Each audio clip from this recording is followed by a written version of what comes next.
Olá, eu sou Alex e hoje nós vamos apresentar o artigo Why We Refactor: Confessions of GitHub Contributors. O artigo foi publicado em 2016 na 24ª Conferência SIGSoft da ACM.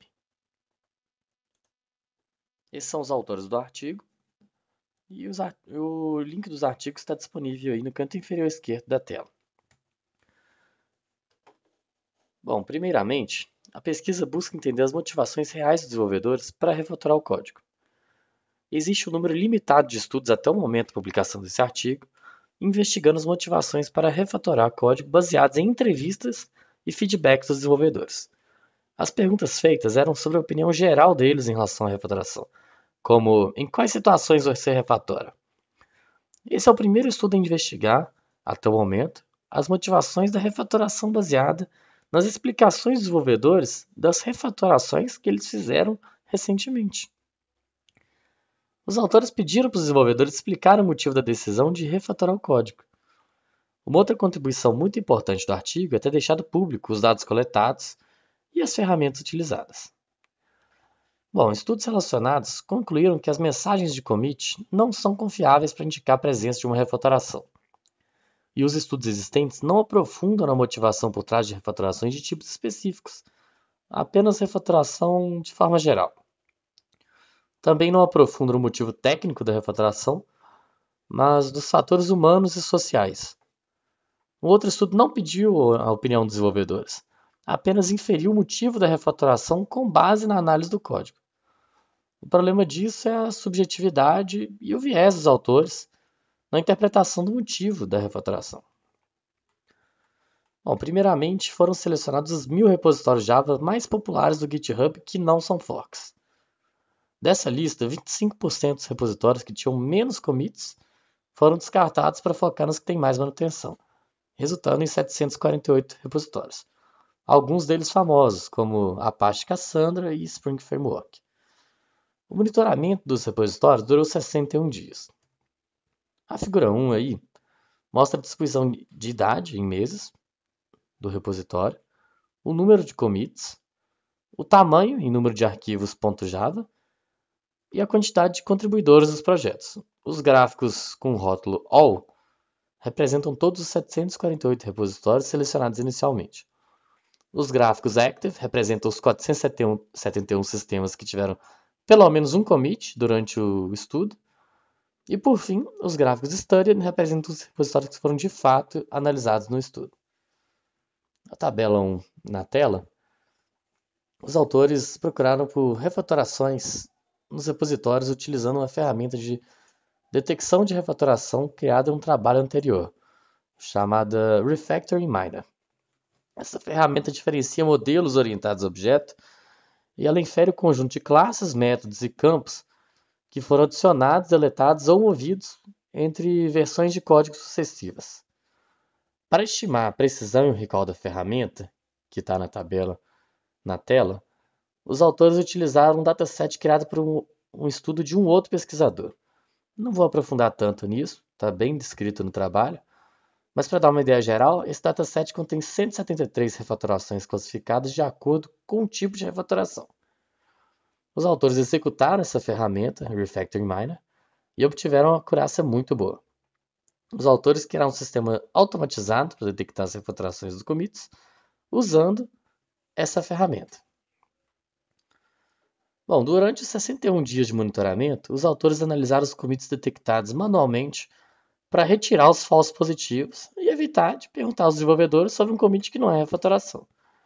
Além disso, eles marcaram os commits que já tinham explicação do motivo da refatoração. Após essa filtragem inicial, eles pegavam o e-mail do desenvolvedor nos metadados do commit e faziam duas perguntas. Em tradução livre, você poderia descrever por que realizou a refatoração?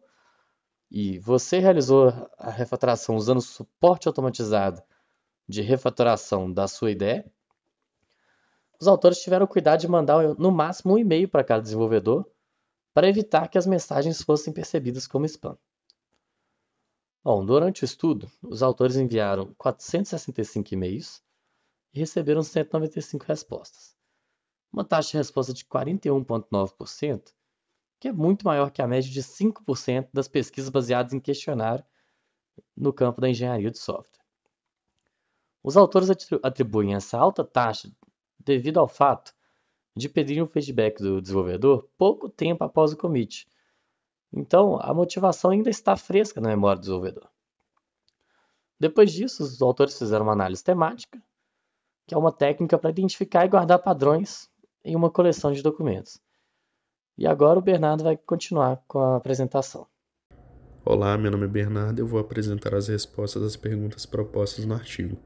Primeiramente, por que desenvolvedores refatoram, então? Ao final da pesquisa e da análise temática, as razões para a refatoração foram agrupadas em 44 motivações diferentes no total. Por exemplo, para a extração de método, o tipo mais frequente de refatoração, predominaram 5 razões: reutilização de código, ampliação do comportamento, legibilidade, promoção de extensibilidade e remoção de duplicação. No caso da movimentação de classes, buscou-se principalmente uma melhoria semântica no código, seja movendo uma classe para um pacote mais funcionalmente ou conceitualmente relevante, ou agrupar classes relacionadas num subpacote. Outras movimentações de renomeação de pacotes buscam algo similar. Por exemplo, mover um atributo ou um método para uma classe mais apropriada, compatível, ou renomear um pacote para um nome que represente melhor o seu propósito. Outras refatorações em métodos e classes buscam principalmente uma simplificação do código, através da remoção de duplicações, como no caso do Pullup Method, Pullup Attribute, ou extração de superclasse, que agrupa um código em uma classe só, ou de remoção de código extra desnecessário, como no caso do Inline Method, quando se substitui uma chamada pelo próprio código do método quando ele é muito trivial. Outras refatorações menos recorrentes são a extração de interface, que permite um aumento no desacoplamento do código, e pushdown attribute ou method, que permitem maior especificidade em subclasses. Sobre a segunda pergunta, desenvolvedores usam então ferramentas para refatoração? A maior parte dos desenvolvedores em média aparentemente prefere realizar refatorações manualmente.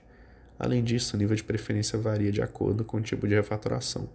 Então, extração de método, por exemplo, parece ser feita muito mais manualmente, enquanto que movimentação de classe é feita de forma mais automatizada.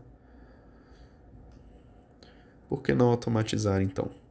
Impedimentos para a automação são principalmente o fato de que atividades de refatoração são tão complexas que desenvolvedores não se sentem seguros em automatizá-las, ou são tão simples e costumeiras como extração de método que isso torna o processo mais trabalhoso.